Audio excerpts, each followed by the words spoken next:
Solid state के अंदर जहाँ है ना लास्ट में दो चीज़ें हमारे पास यहाँ पर मौजूद हैं, मेल्टिंग और लेटेंट हीट ऑफ फ्यूजन ना। तो मेल्टिंग किसे कहते हैं, डेफिनेशन वाइज आएगी, मेल्टिंग की और डेफिनेशन आ सकती है, लेटेंट हीट ऑफ फ्यूजन की आ सकती है, बस दो डेफिनेशन है। इसके साथ ये चैप्टर 2 आपका क्लोज हो जाता है, 3 states of matter first year chemistry में। तो मेल्टिंग या फ्यूजन किसे कहते हैं, इसका मतलब उर्दू में हम इसको नॉर्मली कहते हैं पिघलना, ठीक है। किसी भी चीज़ का पिघलना दैट इज कॉल्ड मेल्टिंग या फ्यूजन, दोनों मतलब एक ही है। जैसे आइसक्रीम मेल्ट हो रही होती है, मतलब पिघल रही होती है, सॉलिड से लिक्विड में कन्वर्ट हो रही होती है, फ्यूजन इसी को कहते हैं। मेल्टिंग या फ्यूजन क्या एक प्रोसेस है, एक अमल है, एक ऐसा प्रोसेस जिसमें सॉलिड लिक्विड में कन्वर्ट होता है, उसको कहते हैं मेल्टिंग या फ्यूजन, ठीक है। सॉलिड का लिक्विड में कन्वर्ट होना पिघलना कहलाता है। अगर आइस मेल्ट हो रही है वाटर में तो उसमें फ्यूजन का प्रोसेस चल रहा है, मेल्टिंग का प्रोसेस चल रहा है। For example ice melts into water, बर्फ़ का पिघल कर पानी बन जाना, तो this is actually an example of melting और फ्यूजन, ठीक है। अच्छा, मेल्टिंग किसी खास टेम्परेचर पर होती है, खास टेम्परेचर पर क्या होता है, सॉलिड जो है वो मेल्ट होकर लिक्विड बनता है, और उस खास टेम्परेचर को हम लोग कहते हैं मेल्टिंग पॉइंट। मेल्टिंग पॉइंट एक टेम्परेचर है, एक ऐसा टेम्परेचर जिस पे सॉलिड लिक्विड में कन्वर्ट होना शुरू हो जाता है, इसको हम लोग कहते हैं मेल्टिंग पॉइंट। एक ऐसा टेम्परेचर जिस पर सॉलिड स्टार्ट हो जाए कन्वर्ट होना लिक्विड में, इसको हम लोग कहते हैं मेल्टिंग पॉइंट। जैसे बर्फ़ है, अब बर्फ़ है, अगर उसको आपको वाटर में कन्वर्ट करना है तो बर्फ़ को वाटर में कन्वर्ट करने के लिए आपको क्या करना पड़ेगा, 0 डिग्री सेंटीग्रेड उसको आपको देना पड़ेगा, तब जाकर क्या होगा कि वो 0 डिग्री पर वो आइस से वाटर में कन्वर्ट होना स्टार्ट होगा। अच्छा, ये जो मेल्टिंग पॉइंट होती है ये एक ट्रांजिशन टेम्परेचर होता है, मतलब 0 डिग्री सेंटीग्रेड ही जो है वो आइस की मेल्टिंग पॉइंट है, और 0 डिग्री सेंटीग्रेड ही वाटर की फ्रीजिंग पॉइंट भी है। 0 डिग्री पर ही बर्फ़ पानी बनता है, और 0 डिग्री पर ही पानी बर्फ़ बन जाता है, ठीक है। तो याद रखिएगा, ये तो बच्चों को पता होता है 0 डिग्री पर पानी बर्फ़ बनता है, बट ये नॉर्मली स्टूडेंट्स नहीं जानते कि 0 डिग्री पर बर्फ़ भी पानी में कन्वर्ट हो सकता है। ये एक ट्रांजिशन टेम्परेचर है।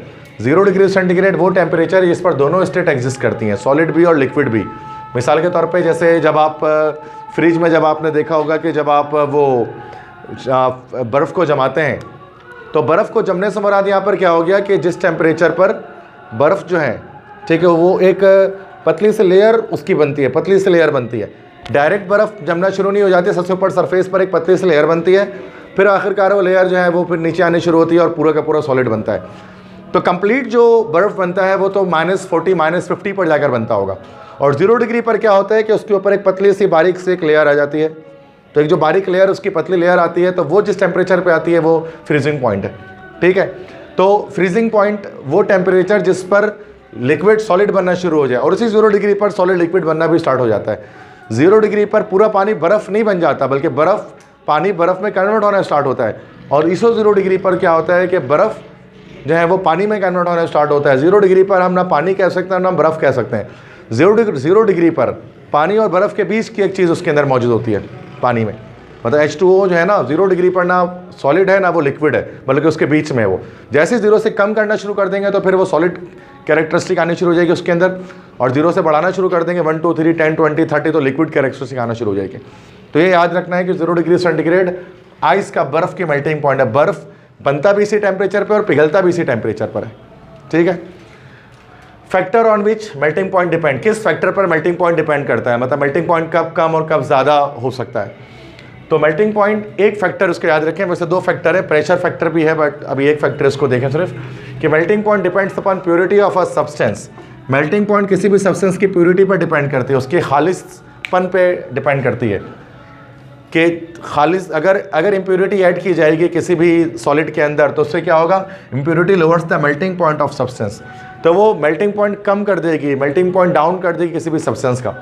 मिसाल के तौर पर जैसे वैक्स है, वैक्स मतलब मोम का जो मेल्टिंग पॉइंट होता है वो 60 डिग्री सेंटीग्रेड, 60 डिग्री पर जो वैक्स है वो पिघल जाता है।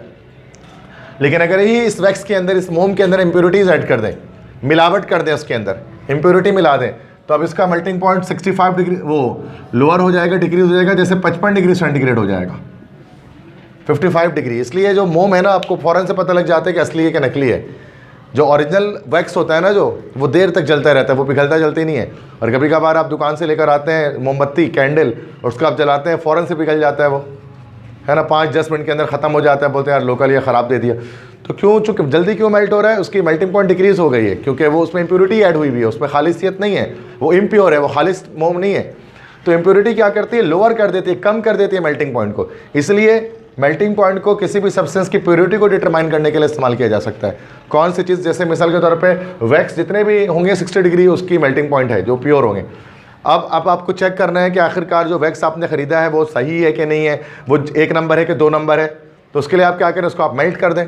अगर 60 डिग्री पर मेल्ट हो रहा है तो उसका मतलब बिल्कुल सही मोम है, और 60 से कम पर हो रहा है, जितना कम पे हो रहा है मतलब उसमें उतना ज़्यादा इम्प्योरिटी ऐड उसके अंदर हुई हुई है, उतना ज़्यादा उसमें जो है वो मिलावट की गई है, उसके अंदर उसमें इम्प्योरिटीज़ हैं। बात समझ में आ गई? तो मेल्टिंग पॉइंट को इसलिए केमिस्ट्री में इस्तेमाल करते हैं प्योरिटी को डिटरमाइन करने के लिए किसी सब्सटेंस की। सेकंड, दूसरी चीज़ हमारे पास है लेटेंट हीट ऑफ फ्यूजन। अब लेटेंट हीट ऑफ फ्यूजन किससे कहा जाता है, इसके लिए आप एक चीज़ पहले समझें। एक चीज़ मैं आपको बताता हूँ, heat capacity. Heat capacity, heat capacity किसे कहते हैं? What is heat capacity?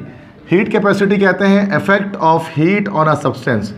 Effect of heat on substance, किसी सब्सटेंस पर हीट का क्या इफेक्ट होता है उसको हम लोग कहते हैं heat capacity. What is the effect of heat on a substance? अब किसी हीट जो है ना सब्सटेंस को 2 तरह से अफेक्ट करती है, 2 तरह से अफेक्ट कर सकती है। या तो वो हीट देने पर स्टेट चेंज कर सकती है सब्सटेंस का, या तो स्टेट चेंज कर देती है, और स्टेट चेंज नहीं करती तो दूसरी चीज़ क्या कर देती है भाई, वो फिर वो जो है वो टेम्परेचर चेंज कर देती है।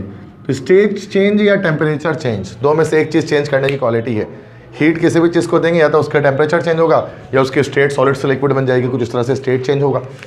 अगर स्टेट चेंज होगा तो ये हीट हमारे पास कहलाएगी, this heat will be called latent heat. Latent heat. और अगर टेम्परेचर जस्ट चेंज हो रहा हो तो सूरत में हम उसको कहेंगे this will be called, physics में आपने पढ़ा होगा, स्पेसिफिक हीट। फिर उसको हम स्पेसिफिक हीट कहेंगे। तो लेटेंट हीट बात करता है 1 ग्राम के बारे में, और स्पेसिफिक हीट बात करता है 1 डिग्री सेंटीग्रेड चेंज के बारे में। वो 1 ग्राम चेंज है और वो 1 डिग्री सेंटीग्रेड चेंज है। अब लेटेंट हीट हमारे पास 2 चीज़ों के निकाल सकते हैं। जैसे एक हमारे पास हो सकता है latent heat of fusion, latent heat of fusion, और एक हमारे पास होता है latent heat of vaporisation, latent heat of vaporisation. अच्छा, स्पेसिफिक हीट क्या कहता है? स्पेसिफिक हीट कहता है किसी भी सब्सटेंस का टेम्परेचर 1 डिग्री इंक्रीज करने के लिए जितना हीट देना पड़े उसको हम लोग कहते हैं लेटेंट हीट।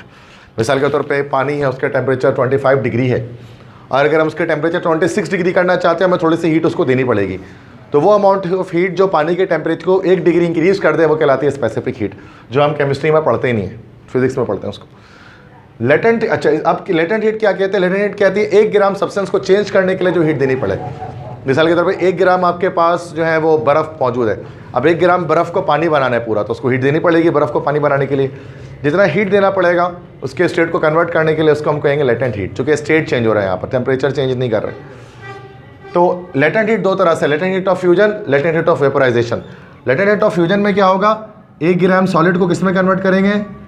लिक्विड में। और लेटेंट हीट ऑफ वेपोराइजेशन में क्या होगा, 1 ग्राम लिक्विड को किस में चेंज करेंगे? गैस में। तो हमारा पेपर में आएगा, हमारे 1 नंबर की ये डेफिनेशन सिर्फ आएगा, लेटेंट हीट ऑफ फ्यूजन। अब लेटेंट हीट ऑफ फ्यूजन आप समझ सकते हैं क्या है, कि the amount of heat which is required to change the state of 1 gram of solid into liquid at constant temperature is called latent heat of fusion. 1 gram solid को liquid में convert करने के लिए जितना हीट आपको देना पड़ता है वो अमाउंट ऑफ हीट कहलाती है लेटेंट हीट ऑफ फ्यूजन। बात समझ में आ गई? ठीक है, यहाँ ये चैप्टर 2 आपका क्लोज हो गया, एंड हो गया फाइनली।